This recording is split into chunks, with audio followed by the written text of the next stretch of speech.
Mon nom est Tricia Turcotte, je suis professeure de chant et coach vocal ultra passionnée. Alors si c'est pas déjà fait, je t'invite à aller t'abonner à ma chaîne et activer la petite cloche pour ne rien manquer.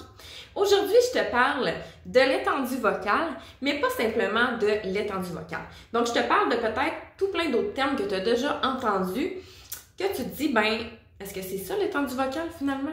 Parce qu'il y a beaucoup de termes dans ce domaine-là qui se ressemblent. Alors ensemble, aujourd'hui, on va aller démystifier le tout. C'est quoi la différence entre les différents termes que tu as pu peut-être déjà entendre qui sont relatifs au chant? Alors, l'étendue vocale, on va commencer avec ça. C'est quoi? C'est toutes les notes, même les plus difficiles, que tu arrives à chanter. Donc, la note la plus grave que tu arrives à chanter, la note la plus aiguë que tu arrives à chanter. Par contre, il faut faire attention parce que même si tu dis « oui, je suis capable d'arriver à chanter telle note », ben, est-ce que tu serais capable de la tenir, par exemple, longtemps, un 4 temps ou quoi que ce soit? Peut-être pas. Alors oui, c'est une note qui fait partie de ton étendue vocale, mais ça ne veut pas dire que tu serais confortable à la tenir longtemps, à la chanter longtemps ou aller la pousser plus fort, par exemple, en intensité. Alors l'étendue vocale, c'est ça, c'est toutes les notes que tu arrives à chanter quand tu vas l'essayer au piano. Mais c'est pas nécessairement des notes que tu serais à l'aise, en tout cas du moins la plus grave et la plus aiguë, c'est pas nécessairement des notes que tu serais à l'aise de chanter longtemps. Alors ces notes-là font partie de ton étendue vocale, alors c'est quand même assez large habituellement. Et aussi, c'est les notes que tu arrives à chanter autant en voix de poitrine qu'en voix de tête. Alors ça fait partie de ton étendue vocale. Point numéro 2, la tessiture vocale. Est-ce que c'est la même chose que l'étendue vocale? Il y a certains coachs qui vont mélanger les deux parce que oui, ça se ressemble, mais en fait, c'est pas tout à fait pareil. Dans le fond, c'est au niveau de l'amplitude, la tessiture. Donc, c'est l'ensemble des notes que tu es capable de faire, mais sans difficulté. Alors, autrement dit, c'est comme une zone de confort où vocalement, tu te sens à l'aise de chanter, tu sens pas aucune tension, donc c'est facile pour toi, la voix, elle est libre. Alors, souvent, ça va être un tout petit peu moins large que l'étendue vocale, parce que c'est où tu te sens à l'aise. On se souvient, l'étendue vocale, c'était par rapport aux notes que tu es capable de chanter, même si c'est difficile. La tessiture, elle, c'est les notes que tu arrives à chanter, mais sans difficulté. Alors, c'est ta zone de confort. Et suite à ça, les types de voix, est-ce que c'est pareil à la tessiture et à l'étendue vocale? Oui et non. En fait, tout va ensemble finalement. Donc, ça se ressemble, c'est des termes qui se ressemblent et qui sont tous interreliés ensemble.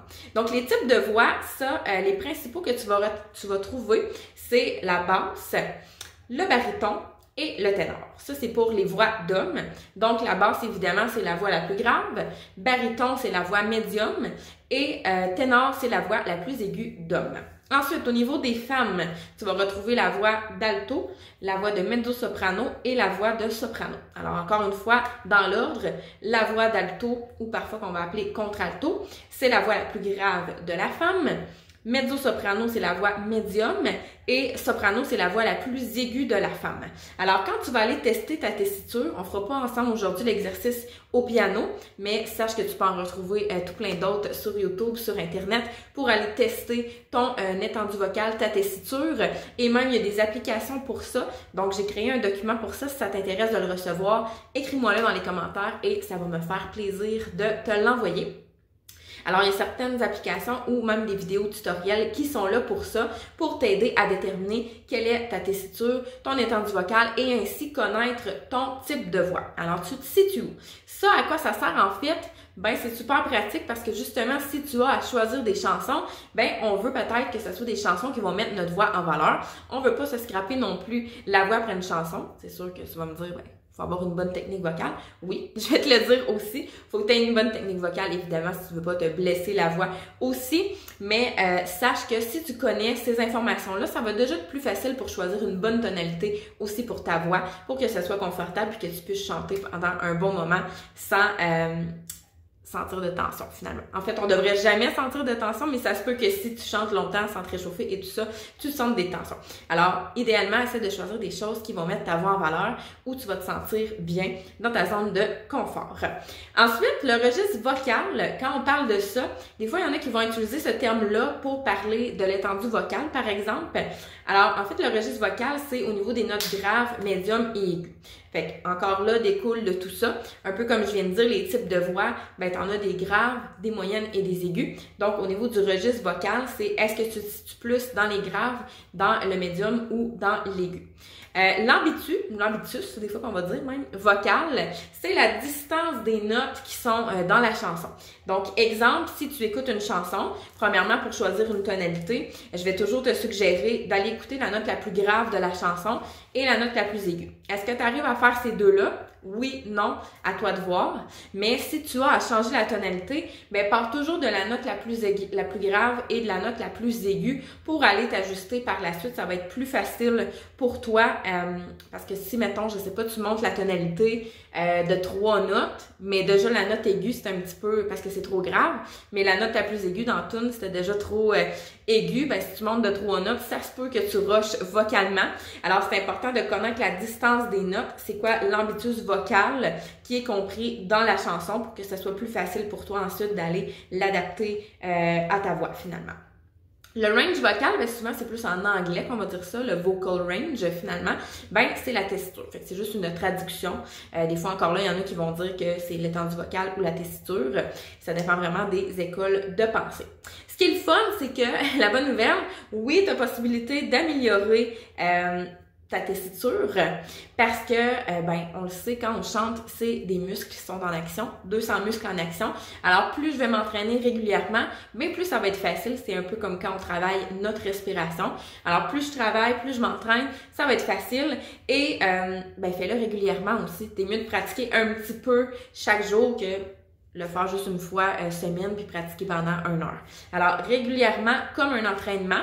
Et c'est possible d'aller développer des notes. Un exemple, quand j'ai commencé à chanter avec les bonnes techniques vocales, parce que moi avant je chantais juste en voix de tête, j'avais pas de soutien et tout. Donc, quand j'ai commencé vraiment à chanter avec les bonnes techniques, j'avais à peu près 5 notes dans ma tessiture. Fait que ça faisait un petit peu pitié. C'était triste. Donc, j'ai appris à chanter comme il faut.